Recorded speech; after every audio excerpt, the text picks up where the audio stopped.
Hello friends, स्वागत है आप सभी लोगों का हमारे चैनल कुक स्टडी में। मैं कमल बेस्ट। इस वीडियो के माध्यम से दोस्तों आपके यहाँ पर कराऊंगा आर्मी जीडी के दोस्तों क्वेश्चन जो कि आपके एग्जाम में बार बार पूछे गए हैं, पुराने क्वेश्चन पेपर हैं। तो आराम से आप इनको देखेंगे दोस्तों। और यहाँ पर आपको खास तौर पर मिलेंगे सामान्य विज्ञान के अर्थात जीएस के क्वेश्चन मिलेंगे दोस्तों। तो आप आराम से इनको क्वेश्चन को देखेंगे और नोट करते रहेंगे।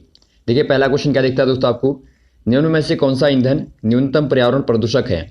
न्यूनतम पर्यावरण प्रदूषक कहने का मतलब है दोस्तों जो कि पर्यावरण को न्यूनतम रूप से प्रदूषित करता है।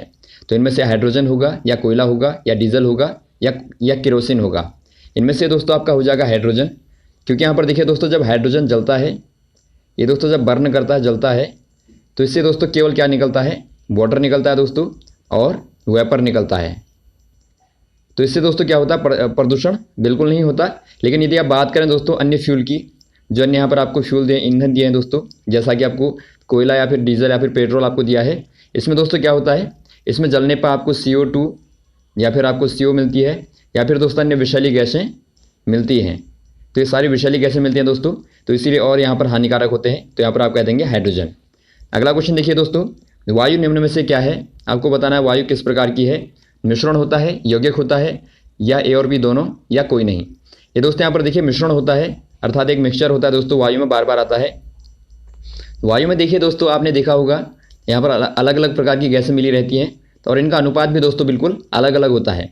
तो ऐसे केस में दोस्तों आप क्या कह देते हैं, इनको दोस्तों आप मिश्रण कहते हैं। यदि आप यौगिक की बात करें दोस्तों, अर्थात कंपाउंड की बात करें, तो कंपाउंड वो होते हैं जिनमें समान अनुपात में दोस्तों पदार्थ मिले रहते हैं। एग्जाम्पल के तौर पर आप वाटर को लेंगे। यदि आप जल की बात करें दोस्तों, जल क्या है, एक यौगिक है। तो ये भी बार बार पूछा जाता है कि बताइए जल क्या होता है। तो आप दोनों को याद रखेंगे, जल दोस्तों यौगिक होता है जबकि वायु मिश्रण होती है। अगला क्वेश्चन देखिए दोस्तों, लार किसके पाचन में सहायक होती है। आपको बताना लार किसको पचाती है दोस्तों, प्रोटीन को, स्टार्च को, या फाइबर को, या वसा को। पाचन की शुरुआत दोस्तों लार से होती है। देखिए पहले यहाँ पर मुंह से होती है दोस्तों, आप मुंह कहेंगे पहले, तो मुंह से होती है दोस्तों। मुंह में क्या होता है, पचाने वाला लार होती है। उसके बाद में भोजन दोस्तों ग्रसिका के द्वारा कहाँ जाता है, आमाशय में जाता है, आमाशय। और इससे पहले दोस्तों बीच में क्या होता है, यकृत होता है, अर्थात लिवर होता है दोस्तों। और इसके बाद में दोस्तों भोजन जाता है छोटी आंत में, और छोटी आंत में जाने से पहले दोस्तों अग्न्याशय के द्वारा, यहाँ पर अग्न्याशय आएगा बीच में, इसके द्वारा दोस्तों अग्न्याशयी रस मिलाया जाता है। उसके बाद में दोस्तों भोजन जाता है बड़ी आंत में, और बड़ी आंत के बाद गुदाद्वार में, और गुदाद्वार के बाद में इसको बाहर कर दिया जाता है मल के रूप में। तो ये दोस्तों एक प्रकार से पाचन क्रिया का एक सामान्य क्रम होता है। तो यहाँ पर जो आपको पूछा गया है दोस्तों, यहाँ पर हो जाएगा लार के द्वारा पाचन होता है स्टार्च का, ऑप्शन नंबर बी वाला। अगला क्वेश्चन देखिए दोस्तों, सेरिब्रम किससे संबंधित है। आपको बताना है सेरिब्रम किससे संबंधित है, यकृत से, या हृदय से, या मस्तिष्क से, या नाड़ी से। यहाँ पर देखिए दोस्तों जो आपका सेरिब्रम होता है, सेरिब्रम हमारे मस्तिष्क का दोस्तों सबसे बड़ा वाला भाग होता है। हमारे ब्रेन के 3 पार्ट होते हैं मेनली। एक आपका होता है दोस्तों अग्र वाला, एक होता है आपका मध्य वाला, और एक होता है आपका पश्च वाला। तो यहाँ पर देखिए जो आपका अग्र वाला होता है दोस्तों, उसमें जो आपका मेन पार्ट होता है वो आपका सेरिब्रम होता है, जहाँ पर आपकी सारी मेमोरीज बनती हैं, या फिर जहाँ पर आप चीज़ों को इमेजिन करते हो, या फिर जो आप वर्तमान में चीज़ों को करते हो, वो सब दोस्तों आपका सेरिब्रम के द्वारा होता है। तो आप कर देंगे ऑप्शन नंबर सी में। अगला क्वेश्चन देखिए दोस्तों, एड्स का कारण होता है। आपको बताना है एड्स का क्या कारण होता है, बैक्टीरिया होता है, फफूंद होता है, या वायरस होता है, या अमीबा होता है। ये दोस्तों यहाँ पर हो जाएगा वायरस। यदि आप इसका नाम देखें दोस्तों तो होता है HIV वायरस। तो यहाँ पर देखिए दोस्तों यदि आपको फुल फॉर्म पूछा जाए, ये भी पूछा जाता आपको, तो आप बता देंगे एक्वायर्ड इम्यूनो डेफिशिएंसी और सिंड्रोम। तो ये भी आप याद रखेंगे दोस्तों, एक्वायर्ड इम्यूनो डेफिशिएंसी सिंड्रोम होता है। तो यहाँ पर ये वायरस के द्वारा दोस्तों, अर्थात विषाणु के द्वारा होता है। विषाणु को ही आप वायरस बोलते हैं। अगला क्वेश्चन देखिए दोस्तों, निम्न में से किसके द्वारा दूध खट्टा होता है। अब यहाँ पर देखिए दोस्तों यदि आप दूध के खट्टे होने की बात करें तो इनमें से क्या होगा, प्रोटोजोआ, या बैक्टीरिया, या वायरस, या कोई नहीं। दोस्तों यहाँ पर देखिए जो आपका दूध में खट्टापन होता है दोस्तों, वो होता है लैक्टोबैसिलस के कारण। और ये क्या है दोस्तों, लैक्टोबैसिलस क्या है, ये दोस्तों एक प्रकार का जीवाणु होता है, अर्थात एक प्रकार का क्या है दोस्तों, बैक्टीरिया है। तो आप कह देंगे बैक्टीरिया के कारण दोस्तों दूध में या फिर दही में खट्टापन होता है। ऑप्शन नंबर आपका हो जाएगा बी वाला। और यहाँ पर देखिए दोस्तों जो आपका इसमें यदि आपको पूछा जाए कौन सा वाला अम्ल पाया जाता है, तो आप बता देंगे लैक्टिक अम्ल पाया जाता है। लैक्टिक अम्ल होता है जो कि आपका लैक्टोबैसिलस के कारण ही दोस्तों होता है। अगला क्वेश्चन देखिए दोस्तों, मैनोमीटर के द्वारा क्या मापा जाता है। मैनोमीटर के द्वारा दोस्तों आपको बताने इनमें से क्या मापा जाएगा। ये आपका वायु का दाब होगा, या गैसों का दाब होगा, या द्रवों का घनत्व होगा, या तेल का दाब होगा। ये दोस्तों यहाँ पर हो जाएगा आपका वायु का दाब।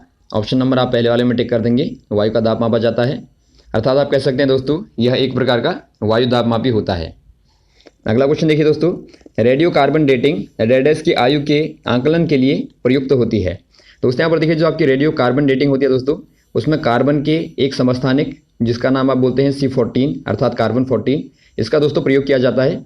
इसके द्वारा दोस्तों आप जीवाश्मों की जो आपकी उम्र होती है, जीवाश्म मतलब जो आपके दबे सड़े हुए दोस्तों पदार्थ होते हैं, बहुत वर्षों पहले माना कोई यहाँ पर जीव मरता है तो उसके बाद दोस्तों उसके जो अवशेष बचते हैं उनको आप बोलते हैं जीवाश्म। तो जीवाश्मों का दोस्तों एक प्रकार से आप क्या पता करते हैं, उसकी उम्र को पता करते हैं दोस्तों, उसके आयु को पता करते हैं। तो आप कह देंगे दोस्तों जीवाश्मों की आयु को। अगला क्वेश्चन यहाँ पर देखिए, विटामिन डी का रासायनिक नाम क्या है। आपको बताना है दोस्तों विटामिन डी का केमिकल नेम क्या होगा। ये बार बार आते हैं दोस्तों विटामिन के आधार पर क्वेश्चन को आप याद रखेंगे। देखिए दोस्तों यहाँ पर कैल्सीफेरॉल होगा, या टोकोफेरॉल होगा, या थायामीन होगा, या एस्कॉर्बिक एसिड होगा। ये दोस्तों आपका यहाँ पर हो जाएगा कैल्सीफेरॉल। ऑप्शन नंबर आपका ए वाला हो जाएगा दोस्तों। और यदि आपको पूछा जाए जो आपके और विटामिन है दोस्तों, विटामिन ए का जो होता है वो आपका होता है, ये आपका होता है रेटिनॉल। और वैसे दोस्तों आपका विटामिन बी का यहाँ पर आपको दिया है, विटामिन B1 का दोस्तों होता है आपका थायामीन। विटामिन बी में दोस्तों और भी बहुत सारे आते हैं, लेकिन जो आपका मेनली पूछा जाता है वो आपको विटामिन B1 पूछा जाता है, तो आप बता देंगे थायामीन। और वैसे दोस्तों आपका जो टोकोफेरॉल होता है ये होता है विटामिन ई को दोस्तों आप टोकोफेरॉल कहते हैं। तो इनको दोस्तों आप याद रखेंगे। अगला क्वेश्चन देखिए दोस्तों, सबसे व्यस्त अंग मानव का अंग कौन सा वाला होता है। आपको बताना दोस्तों कौन सा वाला पार्ट मानव का सर्वाधिक बिजी होता है। ये आँख होगा, या हृदय होगा, या यकृत होगा, या गुर्दे होंगे। ये दोस्तों यहाँ पर होता है हृदय। ऑप्शन नंबर आपका बी वाला सही हो जाएगा, हार्ट होता है दोस्तों।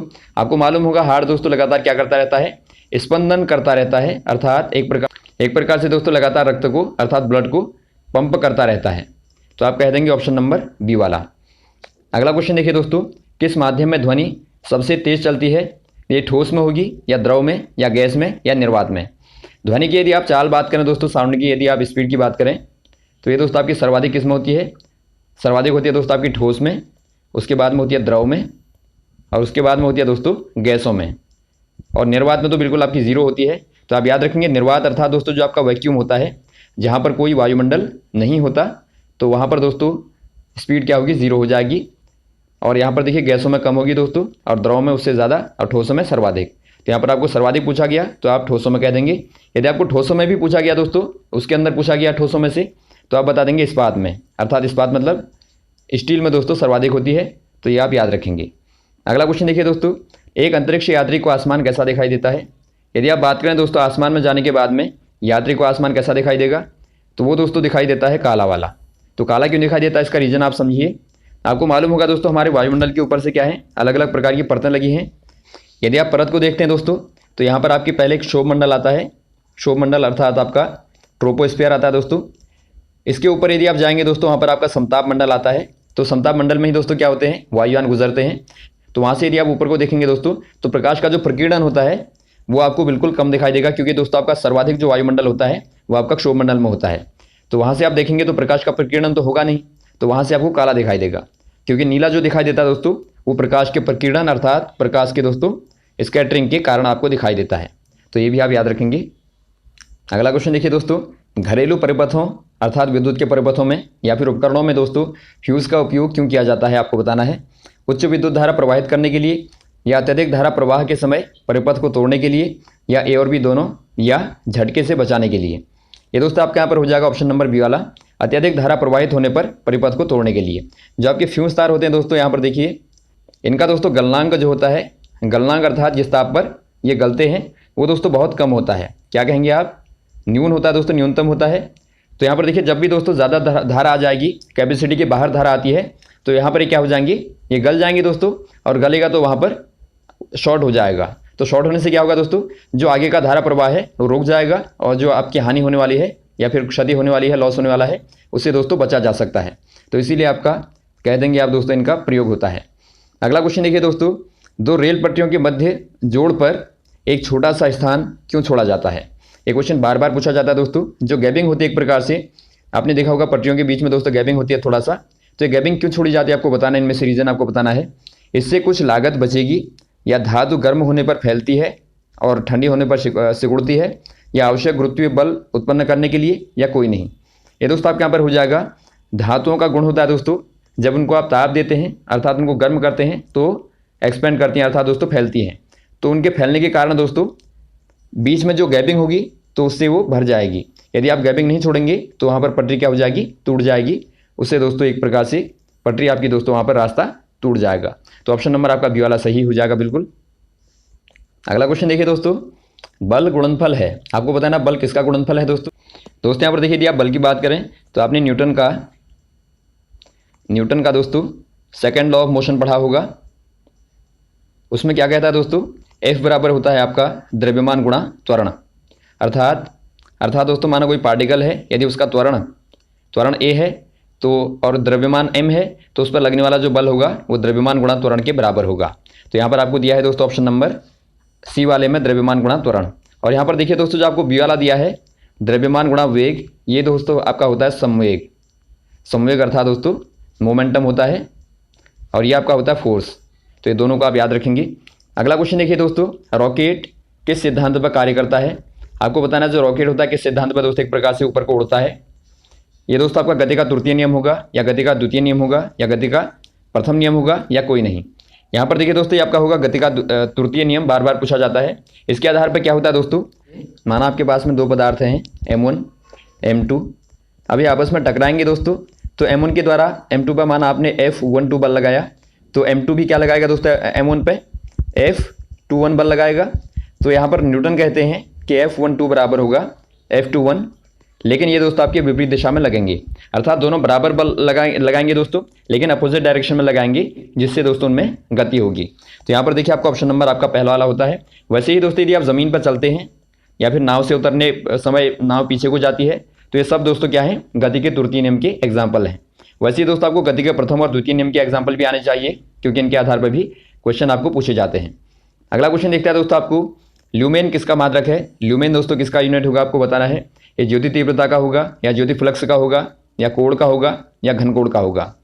ये दोस्तों आपके यहाँ पर हो जाएगा ज्योति फ्लक्स का। दोस्तों ज्योति फ्लक्स क्या बताता है दोस्तों, एक प्रकार से जो आपका जो प्रकाश होता है दोस्तों एक प्रकार से रेडिएशन होता है, उसकी मात्रा को एक प्रकार से बताता है। तो यहाँ पर आप कह देंगे ज्योति फ्लक्स हो जाएगा। वैसे ही दोस्तों यदि आप बात करें ज्योति तीव्रता की, तो इसका मात्रक होता है दोस्तों क्या होता है, इसका मात्रक होता है कैंडेला। तो ये भी आप याद रखेंगे, कैंडेला होता है। और वैसे ही आप बात करें कोण की दोस्तों, कोण का मात्रक होता है रेडियन होता है। और वैसे आप घन कोण की बात करें तो इसका होता है मात्रक स्टेरेडियन। तो ये भी आप याद रखेंगे, इनके आधार पर भी बार बार पूछा जाता है। अगला क्वेश्चन देखिए दोस्तों, निम्न में से सदिश राशि अर्थात वेक्टर क्वांटिटी है, कौन सी वाली है दोस्तों, चाल होगा, या दूरी, या विस्थापन, या कार्य। इनमें दोस्तों आपके यहाँ पर हो जाएगा विस्थापन। ऑप्शन नंबर आपका सी वाला सही हो जाएगा। विस्थापन क्या कहता है दोस्तों, विस्थापन मतलब आपका डिस्प्लेसमेंट। विस्थापन क्या कहता है दोस्तों, विस्थापन कहता है कि माना आप बिंदु ए से चलना प्रारंभ आपने किया दोस्तों, और आप बी पे पहुंच गए, तो ए से लेकर बी तक की जो आपकी न्यूनतम दूरी है उसको दोस्तों आप कहते हैं विस्थापन। लेकिन वो दूरी आपकी निश्चित दिशा में होनी चाहिए, अर्थात उसके लिए दोस्तों आपको डायरेक्शन भी देनी पड़ेगी। तो देखिए आपको प्रमाण आपने दिया, दूरी आपने बताई, उसके बाद में आपने डायरेक्शन को भी बताया दोस्तों। तो ये आपके यहाँ पर दो चीज़ें आ गई, तो इसी को आप क्या बोलते हैं, सदिश बोलते हैं।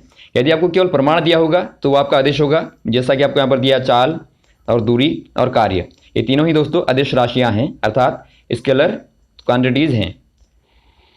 अगला क्वेश्चन देखिए दोस्तों, पृथ्वी का सबसे भीतरी वाला भाग अर्थात जिसको आप क्रोड बोलते हैं, किसकी बनी होती है आपको बताना है। ये तांबे और जस्ते की, या निकेल व तांबे की, या तांबा और जस्ता की, या लोहा और निकेल की। ये दोस्तों यहाँ पर देखिए बनी रहती है लोहा और निकेल की। यदि आप बात करें दोस्तों जो आपके अंदर वाली होती है, अंदर इसको आप क्रोड बोलते हैं दोस्तों, और बीच वाला आपका मेंटल होता है, ऊपर वाला आपका होता है क्रस्ट। तो आप इनको भी याद रखेंगे, क्रस्ट हो गया, बीच का आपका मेंटल हो गया, और अंदर का दोस्तों आपका क्रोड हो गया। तो क्रोड में दोस्तों मेनली क्या होता है, निफे आप इसको कहते हैं, आप याद रखेंगे निफे। तो निफे से क्या पता लगा दोस्तों आपको, निकेल और आयरन। तो यहाँ पर ऑप्शन नंबर आपका डी वाला हो जाएगा। अगला क्वेश्चन देखिए दोस्तों, निम्न ईंधनों में से किसमें सर्वाधिक ऊष्मीय मान होता है, अर्थात दोस्तों सर्वाधिक हीट किसमें होती है आपको बताना है। नीचे आपको फ्यूल दिए हैं, इनमें से आपको सर्वाधिक मैक्सिमम हीट वाला फ्यूल बताना है। ये कोक होगा, या पत्थर कोयला होगा, या लकड़ी होगा, या प्राकृतिक गैस होगा। ये दोस्तों यहाँ पर हो जाएगा नेचुरल गैस, प्राकृतिक गैस, ऑप्शन नंबर डी वाला। एग्जाम्पल के तौर पर दोस्तों आप CNG को देख सकते हैं, या फिर आप दोस्तों गोबर गैस को देख सकते हैं, जहाँ पर दोस्तों आपके मेनली मीथेन होती है, तो वहाँ पर दोस्तों सर्वाधिक ऊष्मा होती है। अगला क्वेश्चन देखिए दोस्तों, निम्न में से किसका प्रयोग प्रशीतक के रूप में किया जाता है? प्रशीतक मतलब दोस्तों एक प्रकार से आप कह सकते हैं इनको रेफ्रिजरेटर, जो कि क्या करते हैं दोस्तों, एक प्रकार से वस्तु को ठंडा करने का कार्य करते हैं। तो यहाँ पर देखिए सल्फर डाइऑक्साइड होगा, या क्लोरीन होगा, या फ्रियोन होगा, या फॉस्फीन होगा। ये दोस्तों आपके यहाँ पर हो जाएगा फ्रियोन, जो कि दोस्तों क्लोरोफ्लोरो कार्बन का एग्जाम्पल है। और क्लोरोफ्लोरो कार्बन क्या करती है दोस्तों, ये ओजोन को लगातार नष्ट कर देती है, क्षय करती है। तो ये पूछा भी जाता है दोस्तों आपको बार बार कि बताइए कौन सी वाली गैस ओजोन के लिए हानिकारक होती हैं, तो आप बता देंगे क्लोरोफ्लोरो कार्बन गैसें दोस्तों हानिकारक होती हैं। तो इसी में से एक एग्जाम्पल है दोस्तों फ्रियोन, जो कि एक क्लोरोफ्लोरो कार्बन है, और ये दोस्तों बहुत ज़्यादा हार्मफुल होता है ओजोन के लिए। अगला क्वेश्चन देखिए दोस्तों, नाभिकीय रिएक्टर में प्रयुक्त ईंधन है। दोस्तों यहाँ पर देखिए जो आपके नाभिकीय रिएक्टर होते हैं, पहले आप समझिए वो होते क्या है। इसमें दोस्तों क्या होता है, न्यूट्रॉन को बम्बार्डमेंट की जाती है दोस्तों यूरेनियम के नाभिक पर, जिससे क्या होता है दोस्तों बहुत ज़्यादा ऊर्जा निकलती है, और साथ ही साथ आपके न्यूट्रॉन निकलते हैं। तो यहाँ पर देखिए दोस्तों आपको बताना है किसमें किसका प्रयोग किया जाता है। तो आप देखते हैं यूरेनियम का दोस्तों इसमें मेनली प्रयोग किया जाता है। तो ऑप्शन नंबर आपका डी वाला सही हो जाएगा, यूरेनियम का।